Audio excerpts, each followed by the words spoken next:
بسم اللہ الرحمن الرحیم۔ السلام علیکم، میں ہوں ابرار حسین استوری۔ اور ناظرین، سپریم کورٹ میں چیف جسٹس قاضی فائز عیسیٰ اور جسٹس منصور علی شاہ کے گروپس کی لڑائی شدت اختیار کر گئی ہے۔ خاص طور پر سپریم کورٹ میں وفاقی حکومت کی جانب سے جو قانون سازی کی گئی پریکٹس اینڈ پروسیجر ایکٹ میں، اس کے بعد جسٹس امین الدین خان کو جسٹس منیب اختر کی جگہ شامل کیا گیا، اور آج انتہائی اہم اجلاس تھا، اور اس اجلاس میں جسٹس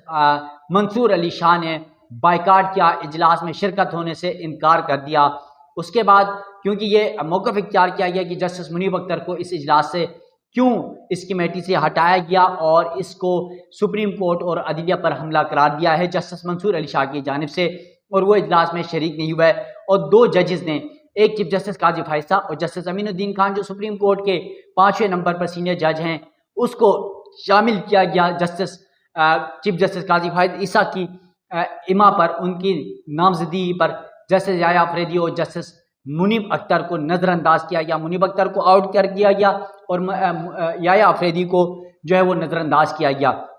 اسی پر احتجاج جسٹس منصور علی شاہ جو اگلے چیف جسٹس ہیں، 32 سے 33 دن رہ گئے چیف جسٹس قاضی فائز عیسیٰ کو، ان کے خلاف 8 ججز کا آج آپ نے دیکھا جس طرح مخصوص نشستوں کا فیصلہ ہے۔ اس کے بعد منیب اختر کو آؤٹ کرنے پر منصور علی شاہ نے احتجاج کیا، اور پھر ایک خط بھی کمیٹی کو لکھا ہے، 9 سوالات اٹھائیں اور ان سوالات میں حکومت کو رگڑا ہے، چیف جسٹس قاضی فائز عیسیٰ کو رگڑا ہے، اور پھر جوڈیشلی کے حوالے سے جو بھی پلاننگ کی جا رہی ہیں ان تمام کا چٹا کٹا کھول دیا ہے جسٹس منصور علی شاہ نے۔ تو ہمارے ذرائع کے مطابق پریکٹس اینڈ پروسیجر کمیٹی کا آج انتہائی اہم اجلاس ہونا تھا۔ اس اجلاس میں جو ہے سپریم کورٹ میں آئندہ 2 ہفتوں کے لیے مقدمات کی سماعت، کیسز کی فکسیشن اور پھر بینچز کی تشکیل کا معاملہ زیر بحث آنا تھا۔ خاص طور پہ 2 مقدمات جو چیف جسٹس قاضی فائز عیسیٰ حکومت کے لیے سہولت کاری کے حوالے سے آخری اپنے ٹینیور میں سہولت فراہم کرنا چاہ رہے ہیں، 63A کے حوالے سے جو نظرثانی درخواستیں ہیں، ایک یہ معاملہ، اور دوسرا آڈیو لیکس، آپ کو پتہ ہے قاضی فائز عیسیٰ صاحب کا پسندیدہ، جس میں انہوں نے کمیشن بھی حکومت کی جانب سے جب PDM دور حکومت نے بنایا گیا تھا عمر عطا بندیال صاحب کے دور میں، یہ دونوں مقدمات فکس کر دیے ہیں اس سے کمیٹی نے، 2 رکنی کمیٹی نے، منصور شاہ صاحب کی بائیکاٹ کے باوجود۔ اب یہ جب معاملہ سامنے آیا تو چیف جسٹس قاضی فائز عیسیٰ اور جسٹس منصور علی شاہ اور جسٹس امین الدین خان، کیونکہ اب نئی ترامیم کے بعد پریکٹس اینڈ پروسیجر حکومت کی جانب سے جو ترامیم گئی، اس کے بعد یہ 3 ممبر ہیں، اور جسٹس منصور شاہ نے جب بائیکاٹ کیا تو چیف جسٹس قاضی فائز عیسیٰ اور جسٹس امین الدین خان نے بیٹھ کر یہ ڈیسائیڈ کیا۔ اس پر چیف جسٹس جو کمیٹی ہے سپریم کورٹ کی پریکٹس اینڈ پروسیجر کمیٹی، اس کو جسٹس منصور علی شاہ کی جانب سے ایک خط لکھا گیا۔ اس خط میں کیا سوالات اٹھائے گئے ہیں جسٹس منیب اختر کی جسٹس منصور علی شاہ صاحب کی جانب سے، وہ سوالات آپ کے سامنے رکھتا ہوں، اور کیا اس کے جوابات بنتے ہیں یہ آپ بھی ڈیسائیڈ کیجیے گا۔ جسٹس منصور شاہ نے ترمیمی آرڈیننس اور ججز کمیٹی کی تشکیل 9 پر سوالات اٹھا دیے۔ جسٹس منصور علی شاہ نے پریکٹس اینڈ پروسیجر کمیٹی کو خط لکھ دیا۔ خط میں صدارتی آرڈیننس کے ذریعے کمیٹی کی دوبارہ تشکیل پر تحفظات کا اظہار کیا، اور جسٹس منصور علی شاہ نے اس خط میں کہا کہ میرے خط کو 3 رکنی انتظامی کمیٹی کی میٹنگ منٹس کا حصہ بھی بنایا جائے۔ سپریم کورٹ کے full court practice and procedure قانون کا آئینی اور قانونی طور پر درست قرار دے چکی ہے، جبکہ ترمیمی آرڈیننس کے نفاذ کے چند گھنٹوں کے اندر ہی کمیٹی نوٹیفائی کی گئی۔ کمیٹی کو دوبارہ تشکیل دیا گیا اور اس بارے میں کوئی وجہ نہیں بتائی گئی، جبکہ دوسرے سینئر ترین جج جسٹس منیب اختر کو کمیٹی کی تشکیل سے ہٹا دیا گیا۔ یہ نہیں بتایا گیا کہ کیوں اگلے سینئر ترین جج کو نظر انداز کیا گیا اور اس کے بجائے 4تھے نمبر کے سینئر ترین جج کو کمیٹی کے رکن کے طور پر نامزد کیوں کیا گیا۔ یہ سوالات اٹھائے ہیں، مزید بھی سوالات ہیں، لیکن جو معاملہ ہے جسٹس منیب اختر کو ہٹا کر جسٹس امین الدین خان کو شامل کرنے کا، اس کے پیچھے کیا پلاننگ ہے، کیا لابنگ ہے، کیا گیم ہے، وہ تفصیلات آپ کے سامنے رکھوں گا۔ اس میں سب سے بڑی پلاننگ یہ ہے جو حکومت کو کچھ دن قبل، آپ کو پتہ ہے اتوار کے دن رات 12 بجے تک بھی آئینی ترامیم کے حوالے سے جو شکست کا سامنا کرنا پڑا تھا، مولانا فضل الرحمان کے پاؤں پکڑنے پڑے تھے، پاکستان تحریک انصاف کے پاؤں پکڑنے پڑے تھے، اس تمام پر اس میں یہی تھا کہ قاضی فائز صاحب کی ایکسٹینشن کا معاملہ، آئینی عدالتوں کا معاملہ، جوڈیشل پیکیجز کا معاملہ، یہ سب کچھ تھا۔ تو اس میں عبرتناک شکست جب ہوئی تو اب 63A کے طور پر، آپ کو پتہ ہے 63A جو ہے وہ ہے نااہلی کے حوالے سے جو فلور کراسنگ، یعنی کوئی اور کسی بھی سیاسی جماعت کا ممبر جو منتخب ہو کر اسمبلی جاتا ہے، چاہے وہ صوبائی ہو چاہے قومی اسمبلی ہو، تو وہ جب کسی بھی معاملے کے اوپر ووٹ کرتا ہے تو وہ پارٹی پالیسی کے اگینسٹ ووٹ کرتا ہے تو اس کی سیٹ ڈی نوٹیفائی ہو جاتی ہے، وہ نااہل ہو جاتا ہے اور اس کا ووٹ بھی کاؤنٹ نہیں ہوتا۔ سپریم کورٹ کا یہ فیصلہ تھا، اور اسی فیصلے کو کہ ماضی میں ہم نے دیکھا تھا کہ کس طرح پنجاب اسمبلی میں پاکستان تحریک انصاف سے بغاوت کرنے والے 25 ممبران اسمبلی نااہل ہوئے اور ان کا ووٹ بھی کاؤنٹ نہیں ہوا، اور اس کے بعد دوبارہ ضمنی الیکشن ہوئے اور تمام حلقوں میں پاکستان تحریک انصاف جیت گئی تھی۔ تو اب یہ چاہ رہے ہیں کہ 63A کا مقدمہ سپریم کورٹ میں نظر ثانی درخواستیں لگے اور چیف جسٹس قاضی فائز صاحب اپنے دستخطی ججز ایک دو کو ملا کر جو ہے نا اس پر یہ فیصلہ دیا جائے، جو پارلیمان میں قانون سازی کا جو نیا طریقہ کار ہے اس کو یہ نکالا گیا ہے کہ ووٹ تو کاسٹ کر سکتا ہے، ووٹ کاؤنٹ بھی کر سکتا ہے، لیکن ووٹ کاؤنٹ ہونے کے بعد وہ نااہل ہو جائے گا۔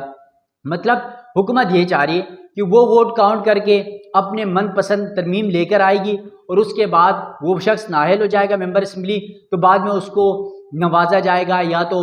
ضمنی الیکشن ہوگا تو اس پر حکومت ساتھ دے گی، پیسہ خرچہ کرے گی، کیونکہ حکومت کے پاس بہت سارے اختیارات ہوتے ہیں، تو حکومت یہ بارگیننگ کرنے جا رہی ہے اور یقیناً یہ پاکستان کی تاریخ کے لیے سب سے خطرناک ہوگا۔ بولیاں لگیں گی ان ممبران اسمبلی کی، چاہے وہ سینٹ کا ہو چاہے قومی اسمبلی کا ہو چاہے صوبائی اسمبلی کا ہو، اگر اور اس تمام تر معاملے کے ذمہ دار کون ہوں گے؟ چیف جسٹس قاضی فائز عیسیٰ صاحب۔ اب اس معاملے کے اوپر جو ہے جسٹس منصور شاہ نے جو خط لکھا اس میں وہ مزید یہ سوالات اٹھا رہے ہیں کہ جسٹس منصور شاہ نے چیف جسٹس سے فل کورٹ اجلاس بلانے کی تجویز دی ہے اس معاملے کے اوپر۔ سپریم کورٹ کے اس وقت آپ کو پتہ 19 ججز ہیں، 17 ریگولر ججز اور 2 ایڈاک، تو 19 ججز کا فل کورٹ بلانے کی تجویز دی ہے۔